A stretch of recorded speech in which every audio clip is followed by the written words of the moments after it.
first of all, this class is called the Industrialist Dilemma. It's all about disruption of legacy industries, legacy business models because of digital technology, and I appreciate you really taking this seriously because you're using a BlackBerry right now. So I thank you for really underscoring. Everything else is just a toy. Yep. Oh, I'm kidding. I have another one. Do you want to explain the BlackBerry situation that you have going on? In all seriousness, we just completed a fairly sizable deal, and in the middle of it, I didn't want to switch. You don't want your email model to change. Well, okay. You go to China a lot. Totally hear you. Okay, so that's what happens, when you're doing $3.5 billion acquisitions, I guess, right? And I've got an endorsement deal with BlackBerry. Okay, that's good. All the other ones are paying. It's on brand. It's yes, good. Yeah. There you go. What do you want to sort of set things up around? What's the state of Legendary today, given that deal that you just did? I mean, that's pretty breaking news here. Yeah. So we did a deal with Wanda from China, and I've been very friendly with the chairman of Wanda for the last 2.5, 3 years, and he approached me last spring, and we just closed the deal recently. I still run the company and still have rooting interest in the company and all those things. But from my chair, it was a great outcome for shareholders, which is part of my job, if not all of my job.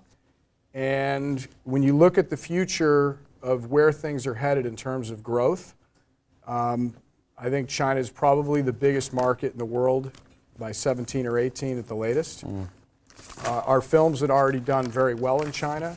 Our analytics group has been in China for the last 18 months, in a pretty meaningful way.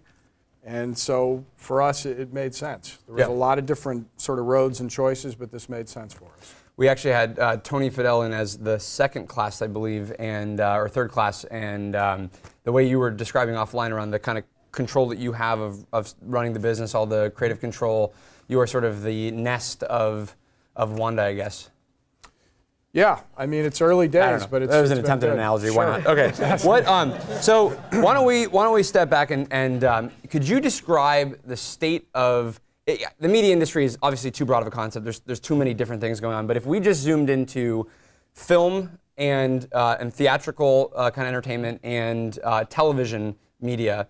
Do you have maybe you could kind of give us a little bit of a backdrop of you're in the center of Hollywood. What is the state of the world today in the media industry? Well, I think you're at Stanford, so I'm not surprised by this, but some really smart and important points were made around the room. Number one, this is on the theatrical side is becoming a winner-takes-all business. So the films that are breaking out are doing better than ever. And films that come out, even if they have a star, even if they have a lot of money behind them, that's not a shield against going to almost zero. And that is a very, very different experience than when I first started in this business in 2004. The second thing, my own personal opinion, because people will talk about the fact that the films aren't quite as good and so forth. I graduated from high school in 1988. There were some pretty bad movies in the 80s. I don't think we have a patent today or yesterday on that. But it is the choices. One of the things I had our analytics group do was that there's tracking, there's Nielsen ratings. What I wanted to know is, in your waking addressable, in your time awake that is addressable for consuming media, how are you spending that time? Where are those points that are eroding for us that didn't exist before? Whether it is Snapchat, whether it is YouTube, somebody sends you a link to an article and it links to 3 other things. All those little things add up to less time. And there are high-class choices when you talk about television. I think we're in a golden age of television. We have a nice and robust television business, and it used to be that television was sort of like movie jail. If you're a writer, actor, or director, and things weren't going so well, that's all gone now. You have the most creative people in the world crossing over back and forth. You have incredibly compelling television. You certainly have new models with people binging on it and so forth. So on a Friday night, I don't think it's just what movies are going head to head. Right. What's in your Netflix queue? What are the other quality forms of entertainment?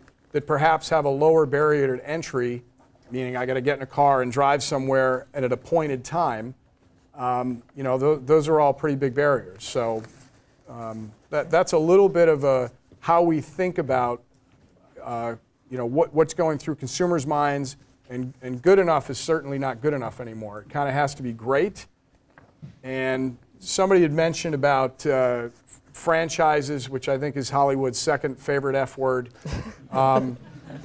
And it's an interesting thing because while we're flooded with that, we certainly do that at Legendary, some of the things that you see break out, whether it's Deadpool, which is the biggest surprise of my career, being around this, an hard R-rated film like Deadpool, and I think it's awesome and really rooted for it, or Guardians of the Galaxy. They did a great job with that. But things that are completely different,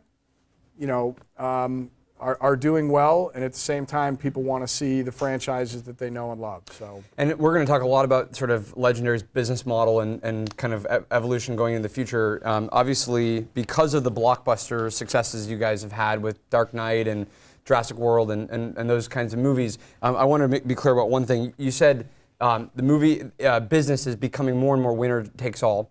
Is that because of the amount of choices people have? And so the quality has to increase, and so the movies get better, and that then creates a winner-take-all environment? Or like, what about the past 5 or 10 years has created winner-take-all scenarios for the movie business? Just so we're super clear on the landscape. Yeah, my own personal opinion, it's a couple of things. It is the quality of choice. I also think we're becoming a swipe left, swipe right society in which we decide en masse something is worth my time and I should go see it and want to be a part of it, or it's not.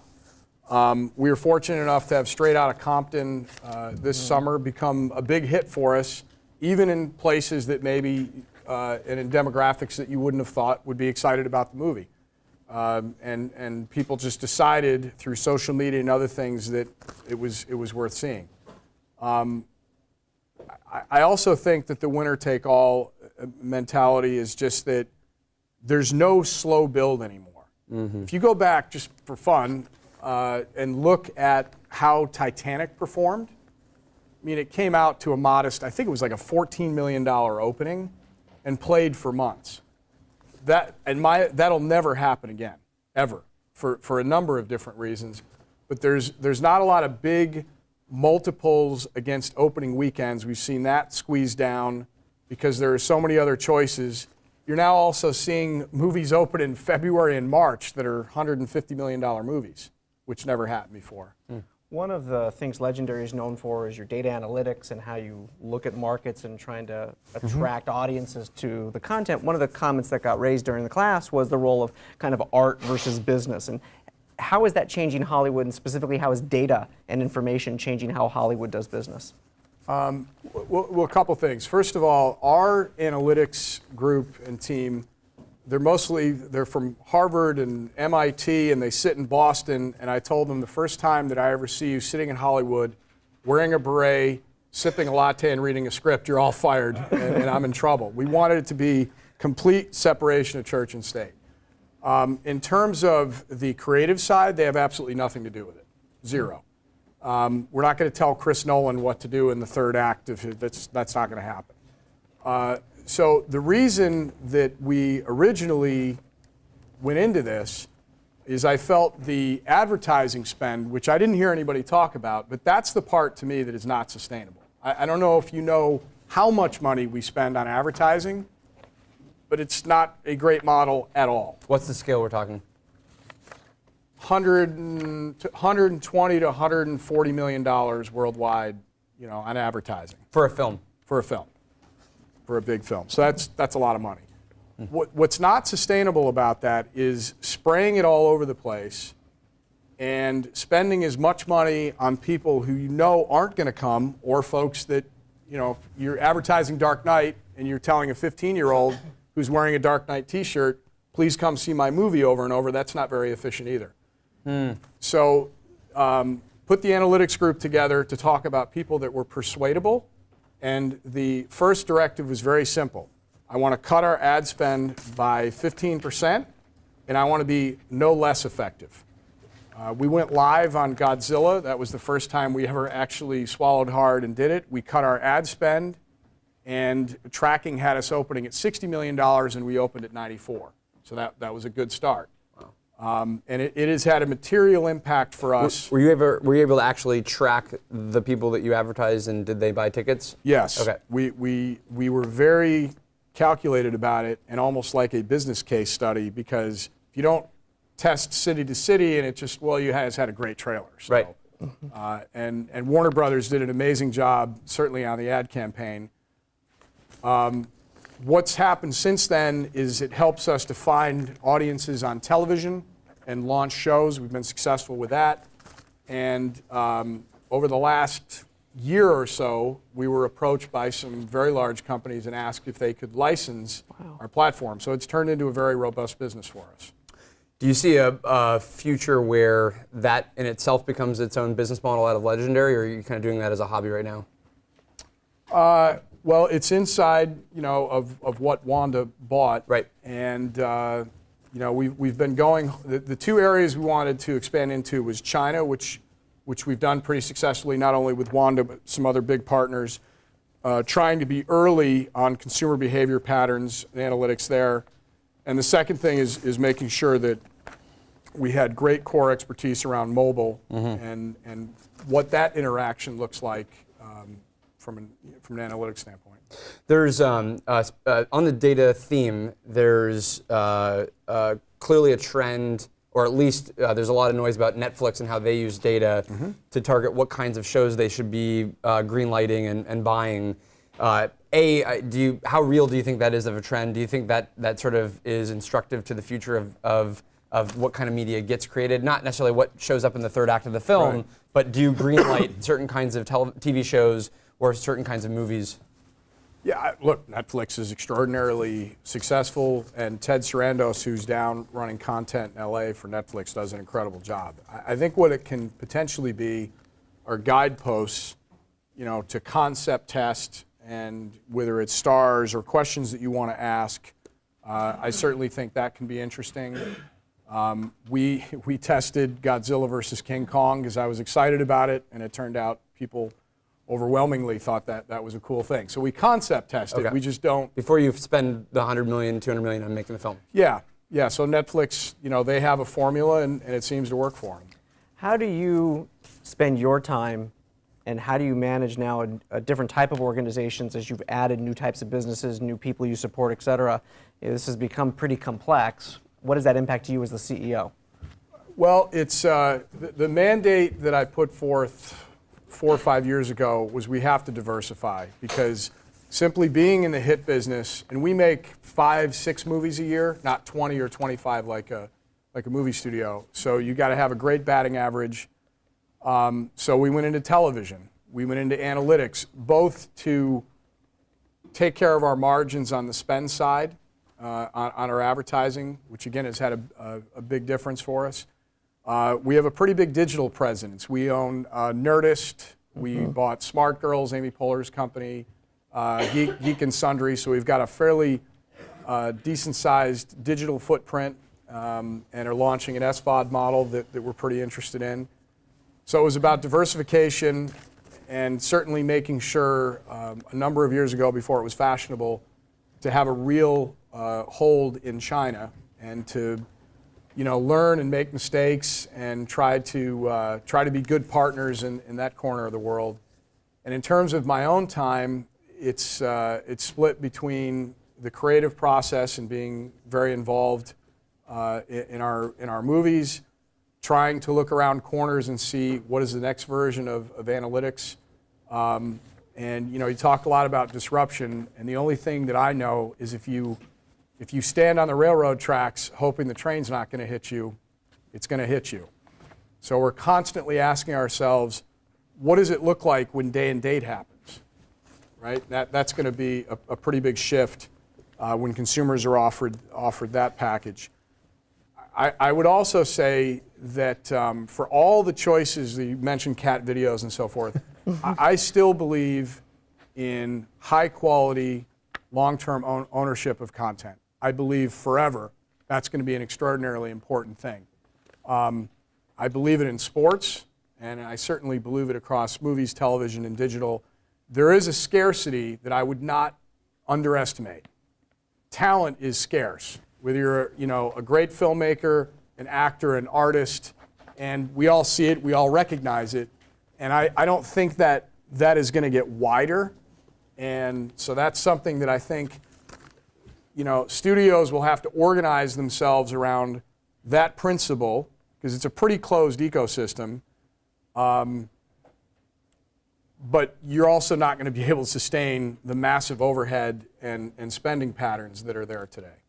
So before you came on, we were talking about how distribution has increased, and I would say, just to characterize that, we've moved from a model where your distribution was VHS or DVD in physical stores, you had movie theaters, and you had a few cable networks and broadcasting channels. To now you have Netflix and Facebook and YouTube and Snapchat and Instagram, and there's maybe a order of magnitude increase in actual endpoints.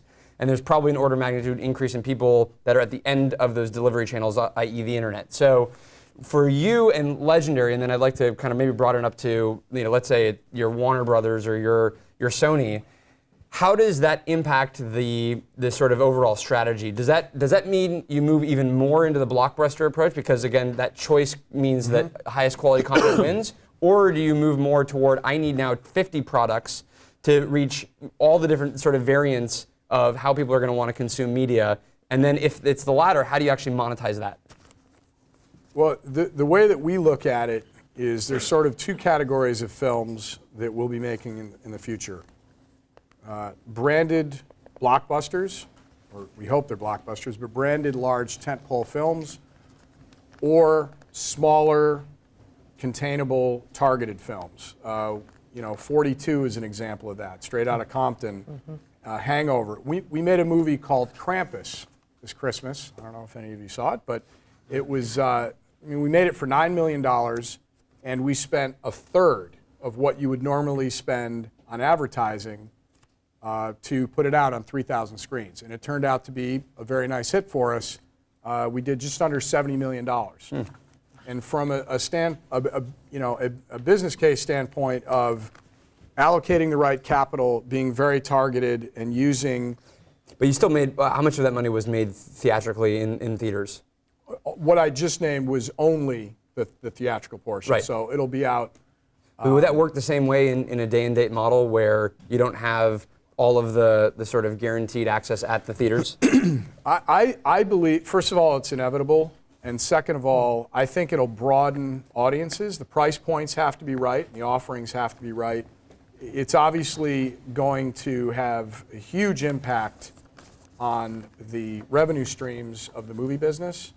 But I also think the amount of money that we spend, what used to be prints and physical distribution and physical DVDs, there's a lot of friction points there that day and date and digital will also help. Right. Now you just have to be very responsible about the way you're spending money. So if you're a bigger studio with a bigger cost structure and you're entering this new world, do you have to lower your cost structure, including individual films and marketing, or do you need more products across all the digital channels? Is this a revenue growth mode or a sort of lowering the cost to make media?